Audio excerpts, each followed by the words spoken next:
नमस्कार साथियों। आज कंटिन्यू एजुकेशन सीरीज़ के अंदर मैं आपको डिस्लिपिडीमिया के बारे में कुछ ब्रीफ करना चाहूँगा। कोलेस्ट्रॉल डिस्लिपिडीमिया का मतलब केवल कोलेस्ट्रॉल का बढ़ा हुआ होना नहीं है। डिस्लिपिडीमिया का मतलब है एलडीएल, एचडीएल, वीएलडीएल, ट्राइग्लिसराइड और टोटल कोलेस्ट्रॉल। ये 5 कंपोनेंट मिल करके टोटल डिस्लिपिडीमिया को डिफाइन करते हैं।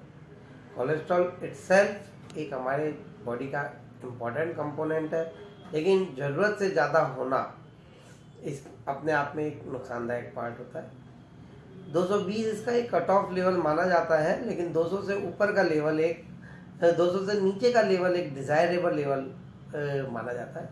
इसके अलावा एलडीएल जो एक बैड कोलेस्ट्रॉल लेवल है, इसके लिए हमको बहुत ज़रूरत रहती है बैड कोलेस्ट्रॉल का लेवल हमारा 100 से नीचे रहे, और एचडीएल का लेवल हेल्दी कंटेंट के अंदर 60 से अबोव रहे, और नहीं तो फिर 40 से ऊपर रहना चाहिए।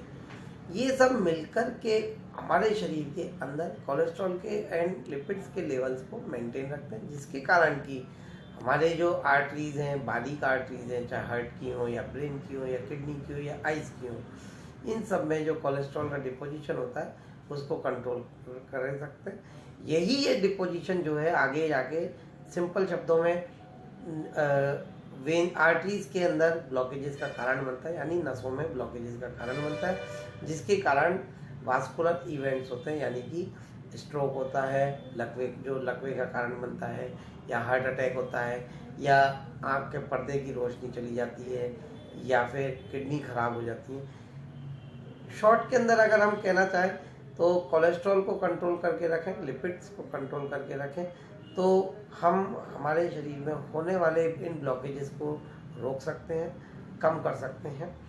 इसको कंट्रोल करने का तरीका अपने खान पान का कंट्रोल, नियमित व्यायाम, और इसके अलावा यदि कोलेस्ट्रॉल लेवल डिस्टर्ब्ड है, जिसको हम हर साल कंप्लीट हार्ट चेकअप के अंदर चेक करा सकते हैं, यदि ज़्यादा आता है तो उसकी कोलेस्ट्रॉल कंट्रोलिंग दवाइयाँ ये ली जाए, तो ऑटोमेटिकली हमारा ये लिपिड्स के लेवल कंट्रोल रहेंगे, और उसके बदौलत इस कोलेस्ट्रॉल का डिपोजिशन को हम हमारे बॉडी में कम कर सकते हैं, जिसके कारण हम हमारा healthy life and better quality of life जी सकते हैं।